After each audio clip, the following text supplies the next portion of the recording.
Moment positif numéro 240. C'est le commandement que nous accompagnons au sujet des plaignants et des lésés. Selon le verset, quel que soit l'objet du délit qu'on affirme être le sien. Le Mécléta dit à ce sujet qu'on affirme être le sien. Cela nous enseigne que le défenseur ne pourra prêter serment jusqu'à ce qu'il reconnaisse une partie de la prétention. Cette loi s'applique à tous les cas de litige se présentant entre des personnes lorsqu'il y a simultanément aveux et dénégation partielle. Les lois relatives à ce commandement ont été expliquées dans le chapitre 3 de Baba Kama au début et dans le chapitre 8 de Baba Metsia, ainsi que dans le chapitre 5, 6 et 7 de Shavuot. Plusieurs questions relatives à ce sujet se trouvent en outre éparpillées dans de nombreux passages du Talmud. Amen. 3 Prakim. 9 Tevet, 5786, Sefer Mishpatim, loi relative aux réclamations, introduction, chapitre 1. Loi des réclamations, il y a un commandement positif qui est la loi relative à celui qui fait une réclamation et celui qui reconnaît ou nie la réclamation qui lui est faite. L'explication de ce commandement se trouve dans les chapitres que voici. Celui qui admet partiellement une réclamation qui lui est faite concernant des biens meubles paye ce qui admet devoir et prête un serment imposé par la Torah concernant le reste, ainsi qu'il est dit Exode 22:8, dont on dira que c'est cela. Et de même, s'il nie entièrement la réclamation qui lui est faite et dit « cela n'a jamais eu lieu », mais qu'un témoin atteste de sa dette envers le demandeur, il prête un serment imposé par la Torah, par tradition orale. Les sages ont appris que dans tout cas où le témoignage de deux témoins oblige le défendeur à payer, le témoignage d'un seul témoin l'oblige à jurer. Et de même, ils ont appris par tradition que le verset de Deutéronome 19:15, témoignage d'un unique témoin ne sera pas valable contre un homme, quelle que soit la faute ou le péché, doit être interprété comme suit. C'est pour n'importe quelle faute ou péché que le témoignage d'un unique témoin est irrecevable, mais il est recevable pour obliger la partie adverse à jurer. Il n'y a que 3 cas de personnes tenues de jurer d'après la Torah. A. Celui qui a admis à devoir une partie des biens meubles qui lui sont réclamés. B. Celui qui y est obligé par un témoin qui le dément. Et C. Le gardien, car il est dit au sujet du gardien, Exode 22:10.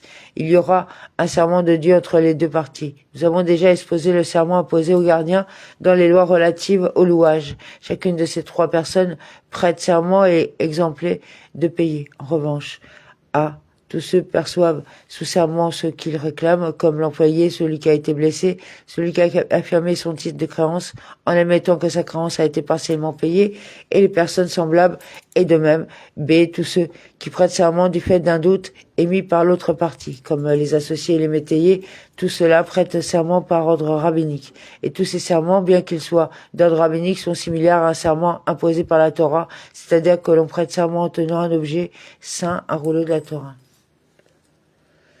Soit les cas suivants. A. Le défendeur nie totalement la réclamation des biens meubles qui lui est faite et déclare « cela n'a jamais eu lieu ». B. Il admet partiellement cette réclamation et donne immédiatement ce qu'il admet devoir en disant « je ne te dois que cela, que voilà ». C. Il déclare « certes, je te devais quelque chose, mais tu m'en as fait grâce, ou tu m'en as fait cadeau, ou tu me l'as vendu, ou je t'ai rendu ce que je te devais ». D. Le demandeur lui réclame du blé et il admet lui devoir de l'orge.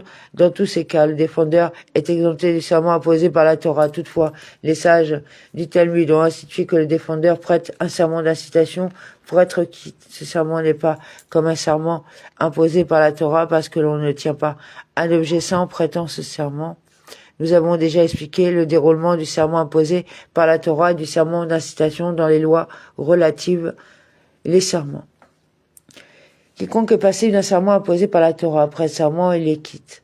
Et s'il ne désire pas prêter serment, on effectue une saisie sur ses biens et on perçoit ceci, tout ce que le demandeur lui réclame. Car le demandeur peut lui dire, je ne m'écarte pas de la loi de la Torah, soit tu prêtes serment, soit tu me donnes ce que je te réclame.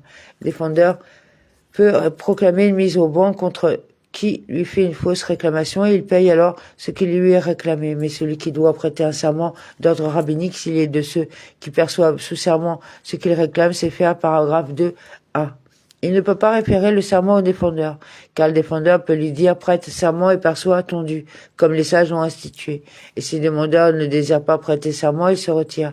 Mais Maîtres ont donné comme directive que si le demandeur déclare « Je ne désire pas bénéficier de cette ordonnance des sages, je désire être comme les autres demandeurs », il peut déférer au défendeur un serment d'incitation, et si le défendeur désire le référer au demandeur, on oblige le demandeur à prêter serment ou à se retirer.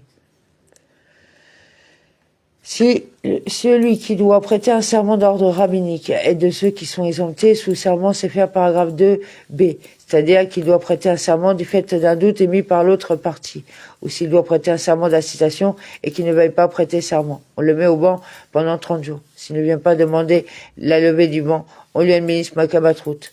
Quiconque a été mis au banc pendant 30 jours se voit infliger Makabatrout et c'est ensuite que le banc est levé. Toutefois, on n'effectue pas de saisie sur ses biens parce qu'il n'est pas tenu de prêter serment selon la Torah. Quiconque doit prêter un serment d'incitation. S'il désire référer le serment au demandeur, le demandeur prête un serment d'incitation et perçoit ce qu'il réclame de l'autre. Seul celui qui s'est vu référer le serment perçoit ce qu'il réclame sous la foi d'un serment d'incitation. Le serment d'incitation est le seul qui peut être référé. En revanche, un serment imposé par la Torah est un serment d'ordre rabbinique semblable à celui de la Torah, ne peuvent pas être référés. On ne défère un serment d'incitation que sur la base d'une réclamation certaine de la partie adverse. Dans le cas d'un doute émis par l'autre partie, en revanche, le défendeur est quitte. Comment cela? Si le demandeur déclare « Il me semble que tu me dois un mané » ou « Je t'ai prêté un mané et il me semble que tu ne m'as pas remboursé » ou « Mon père m'a dit que tu me dois un mané » ou « Mon père m'a donné comme instruction en présence de témoins que tu me dois un mané » ou « Telle chose a été volée de ma maison et tu étais le seul présent, je suis presque sûr que c'est toi qui l'as volée » ou en faisant le compte des pièces, j'ai constaté qu'il en manque, peut-être est-ce toi qui m'as trompé dans le compte, et que le défendeur déclare « Je ne te dois rien ». Il est quitte et il est même dispensé de prêter un serment d'incitation, il en va de même pour tout cas semblable. Si le demandeur déclare « Je suis certain que tu me dois un quart de blé », le défendeur répond « Je ne sais pas, peut-être que oui, peut-être que non ». Le défendeur prête un serment d'incitation pour certifier qu'il ne sait pas et il quitte parce qu'il n'est pas reconnu avoir contracté une obligation certaine. Et de même, pour tout cas semblable, si le demandeur déclare « Je suis certain que tu me dois un quart de blé », le défendeur répond « Je ne sais pas si c'est du blé ou de l'orge que je te dois ». Le défendeur prête un serment d'incitation pour certifier qu'il ignore si c'est du blé ou de l'orge et paye un quart d'orge moins cher qu'un quart de blé. Et de même, pour tout cas semblable. Si le demandeur déclare « Je suis certain que tu me dois un mané » et que le défendeur affirme « Certes, je te devais un mané, mais j'ignore si je t'ai rendu ou pas encore », il est tenu de payer et le demandeur ne prêtera aucun serment, pas même un serment d'incitation. En effet, le défendeur est certain d'avoir contracté une obligation, le demandeur est sûr et certain de la réclamation qui lui est faite. Et lui a un doute s'il s'est acquitté ou non de son obligation. Il en va de même pour tout cas semblable. En revanche, si la personne ne lui fait de réclamation et qu'il admet de lui-même disant « Je t'ai volé » ou « Tu m'as prêté un mané », ton père a mis en dépôt chez moi un mané et j'ignore si je l'ai rendu ou non. Il n'est pas tenu de payer et s'il veut se rendre quitte vis-à-vis du ciel, il doit payer.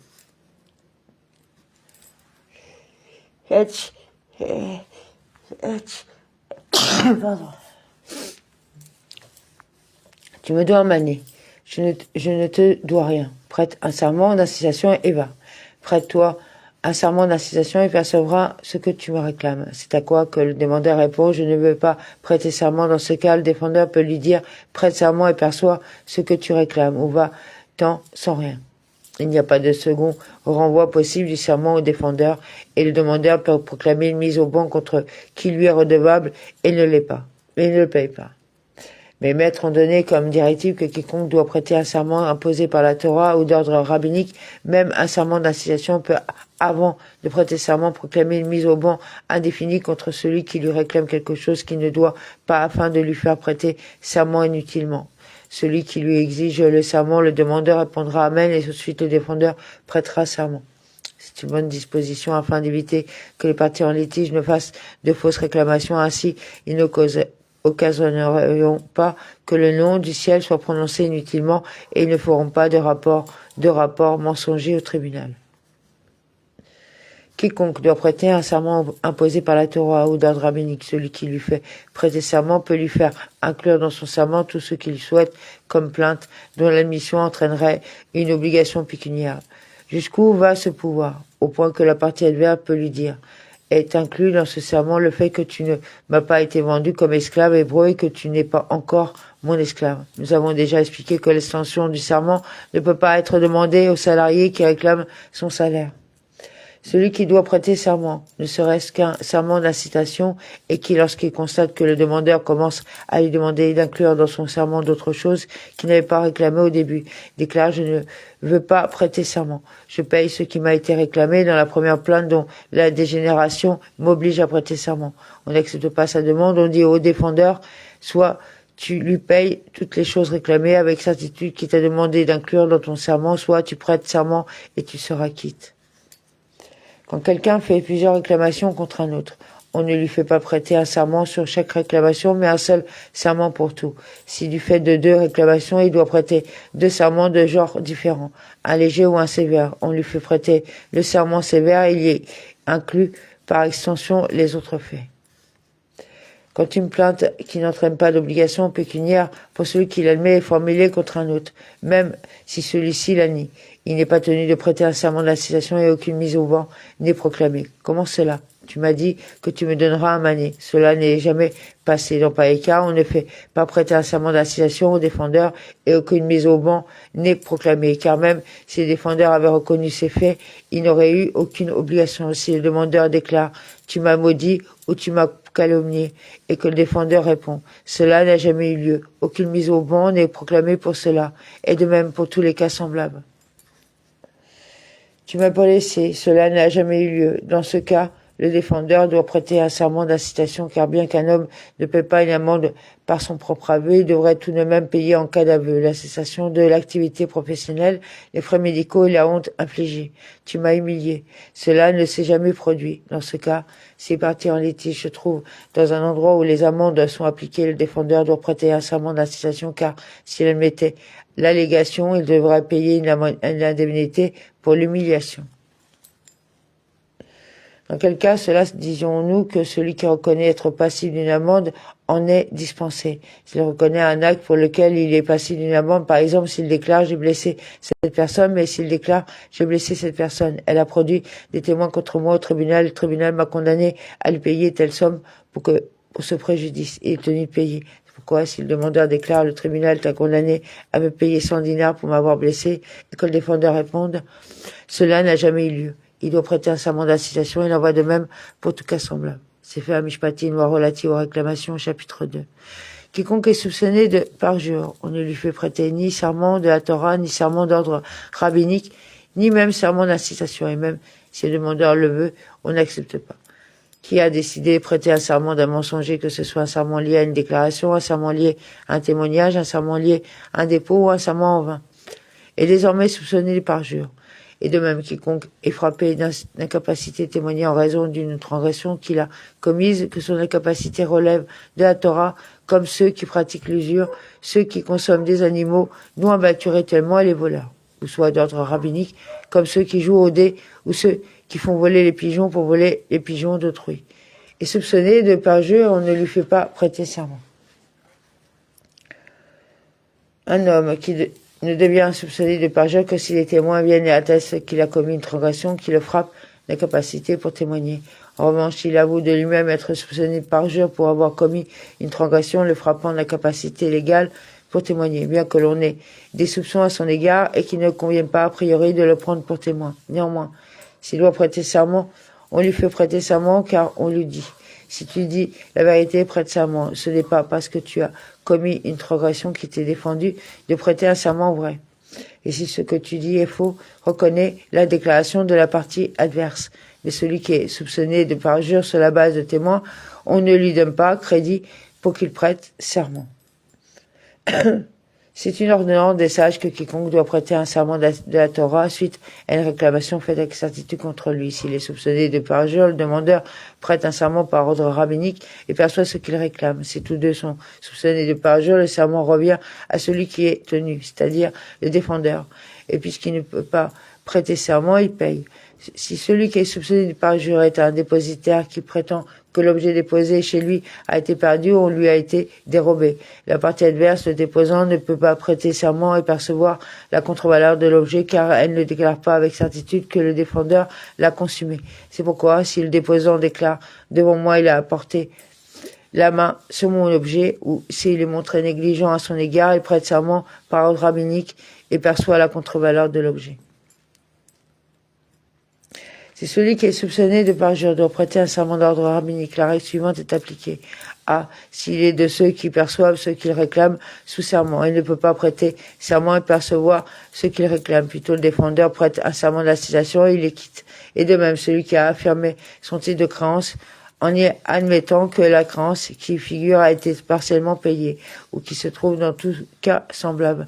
S'il est soupçonné de parjure et que le débiteur prétende l'avoir remboursé intégralement, et déclare qu'il me prête serment. Le défendeur, c'est-à-dire le débiteur, prête un serment d'incitation et quitte.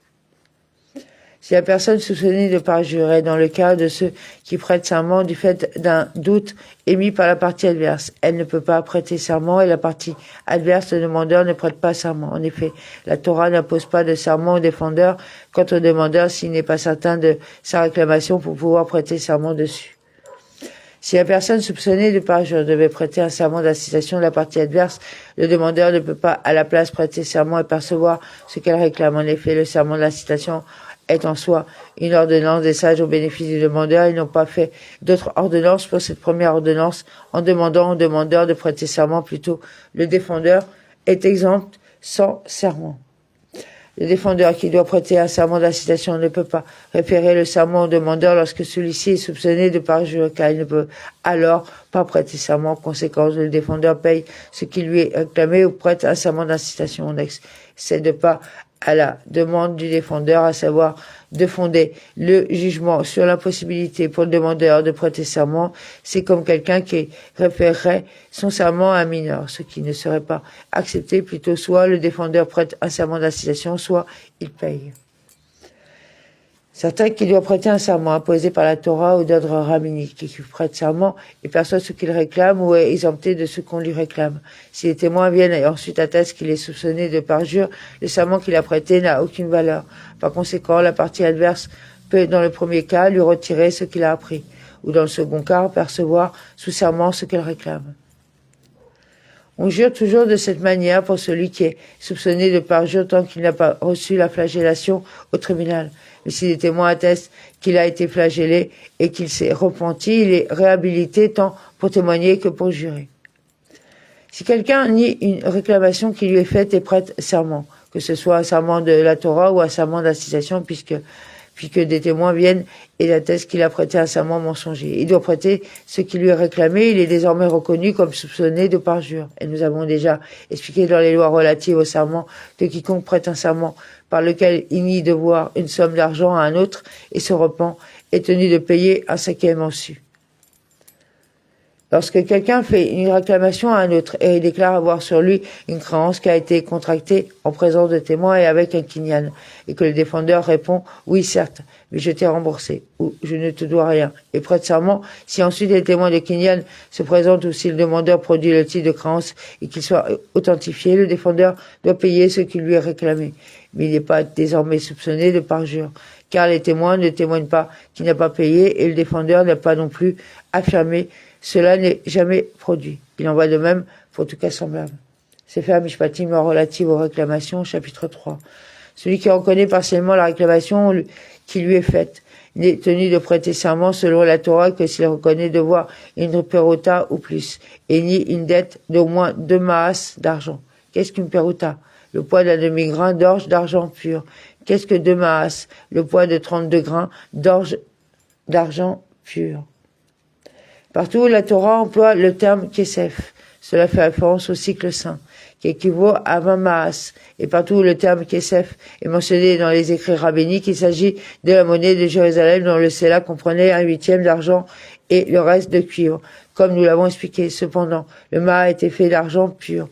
Même à Jérusalem était la pièce d'argent de Jérusalem, puisque l'exigence d'une dénégation portant sur au moins 2 pièces d'argent pour qu'il y ait serment et d'origine rabbinique. Les sages ont pris comme référence 2 pièces d'argent de Jérusalem, c'est-à-dire 2 maas et non 2 cycles saints. Tel est ce qui paraît correct concernant le montant sur lequel doit porter la dénégation, et mes maîtres ont donné comme directive que la dénégation doit porter sur un montant équivalent à 19 grains d'orge et demi d'argent pur. J'ai plusieurs preuves pour réfuter le raisonnement qu'ils ont utilisé pour obtenir ce compte. Il me semble que c'est une erreur. Si le demandeur déclare « Tu me dois 2 maas et une peruta » et que le défendeur réponde « Je ne te dois qu'une peruta », il est tenu de prêter serment. S'il répond « Je ne te dois que 2 perutot », il est quitte parce qu'il nie une dette de moins de 2 maas. Si le demandeur déclare « Tu me dois mané » et que le défendeur répond « Je ne te dois qu'un demi-peruta », il est quitte. Car quiconque admet seulement devoir moins qu'une peruta est considéré comme s'il n'avait rien à admis. Si le demandeur déclare « Tu me dois 100 dates » et que le défendeur répond « Je ne te dois que 90 dates », on considère le prêt de 10 dates, et si les 10 dates qu'il nie devoir valent à cet endroit 2 maas, il prête serment, et sinon il les quitte. Si le demandeur déclare « Tu me dois 65 noix » et que le défendeur réponde « Je ne te dois qu'une seule noix », on considère le prêt d'une noix. Si une noix vaut une peruta, il prête serment, et sinon il les quitte, et de même pour tout cas semblable. Dans quel cas cela s'applique-t-il pour l'argent et les différentes sortes de marchandises, fruits et ce qui est semblable? En revanche, les ustensiles, on ne les évalue pas, même si 10 aiguilles ne valent qu'une peruta et que le défendeur, sur les 2 aiguilles qui lui sont réclamées, on concède une et ni l'autre. Il doit prêter serment. En effet, il est dit, Exode 22:6, de l'argent ou des ustensiles, ce qui est interprété ainsi. Les ustensiles sont tous comme de l'argent. Si le demandeur réclame de l'argent et des ustensiles et que le défendeur lui concède les ustensiles et nie l'argent, alors, si sa dénégation porte sur 2 maas, il est tenu de prêter serment, et sinon, il les quitte. S'il concède l'argent et nie les ustensiles, alors, si la dette admise est au moins d'une peruta, il est tenu de prêter serment concernant les ustensiles, et de même pour tout cas semblable. Si un témoin témoigne en faveur du demandeur, quand même, la délégation du défendeur ne porterait que sur une peruta, il doit prêter serment en effet. Dans tout cas, le témoignage de 2 témoins oblige une personne à payer. Le témoignage d'un seul témoin oblige à prêter serment. Comment cela?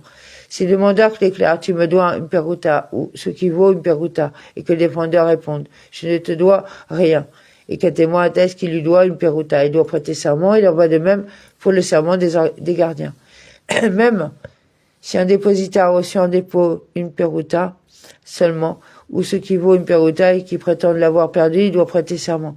Tout ce qui est inférieur à une peruta n'est pas considéré comme de l'argent, et le tribunal ne s'occupe pas d'une telle réclamation.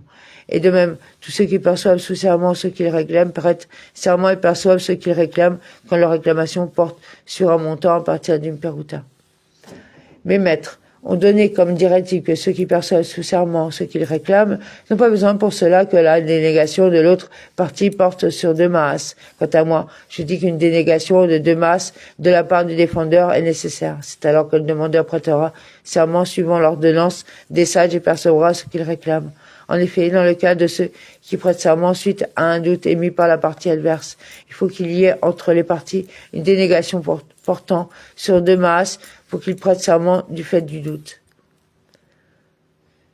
Celui qui reconnaît partiellement une réclamation n'est tenu de prêter serment que si son aveu porte sur l'objet même de la réclamation. Comment cela? Si le demandeur déclare « Tu me dois un corps de blé » et le défendeur répond « Je ne te dois qu'un létec de blé », il doit prêter serment. En revanche, s'il répond « Je ne te dois qu'un corps d'orge », il est dispensé de prêter serment.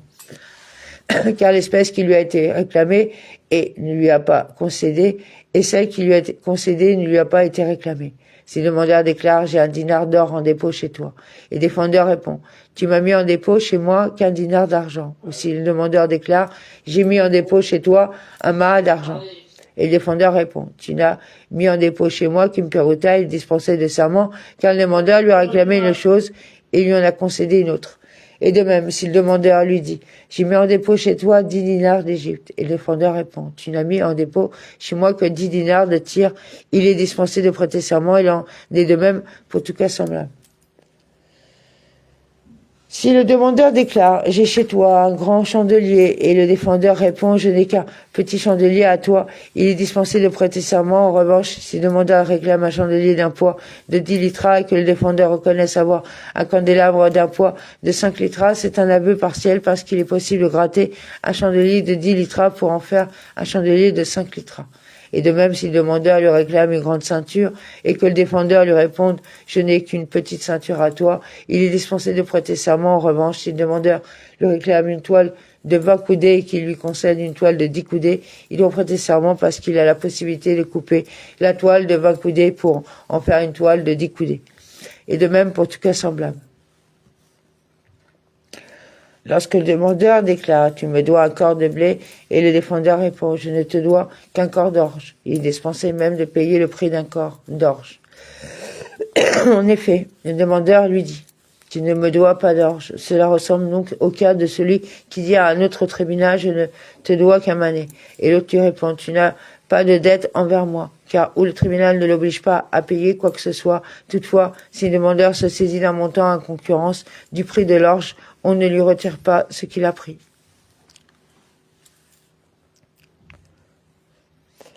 Quand quelqu'un réclame à un autre deux sortes de choses et que ce dernier lui concède l'une d'elles, on considère que l'aveu porte sur l'objet de la réclamation et il doit prêter serment comme cela.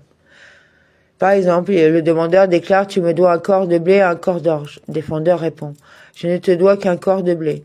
Dans ce cas, ce dernier doit prêter serment. Si le demandeur a commencé à parler et dit « Tu me dois un quart de blé », qu'avant qu'il n'ait fini sa phrase et dit « Tu me dois également un quart d'orge », le défendeur est déclaré « Je ne te dois qu'un quart d'orge ». Dans pareil cas, si les juges ont le sentiment que le défendeur a agi par ruse, pour éviter le serment, il est tenu de prêter serment, mais s'il a agi innocemment, il en est dispensé.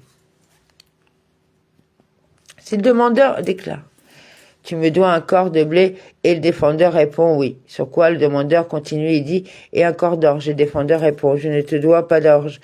Le défendeur est dispensé de prêter serment. Cela n'est pas considéré comme un aveu partiel. Il aurait fallu pour cela que le demandeur déclare en bloc « Tu me dois un quart de blé et un quart d'orge » et que le défendeur lui réponde « Je ne te dois qu'un quart d'orge ». Il en va de même pour tout cas semblable.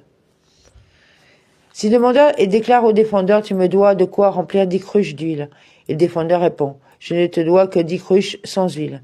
Le défendeur est exempt, en effet, le demandeur lui a réclamé de l'huile et lui a concédé des pots, des cruches. Mais si le demandeur déclare « Tu me dois 10 cruches d'huile », le défendeur répond « Je ne te dois que 10 cruches vides », il est tenu de prêter serment. En effet, le demandeur lui a réclamé les cruches et l'huile et lui a concédé les cruches. Et de même pour tout cas semblable. Si le demandeur déclare « Je t'ai remis un manet à titre de prêt », le défendeur répond « Cela n'a jamais eu lieu et je n'ai jamais fait d'emprunt auprès de toi.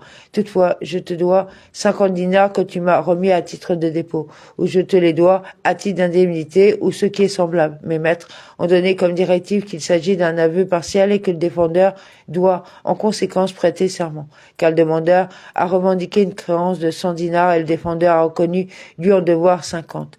Quelle différence y a-t-il s'il lui doit cette somme du fait d'un prêt, du fait d'un dépôt ou à titre d'indemnité?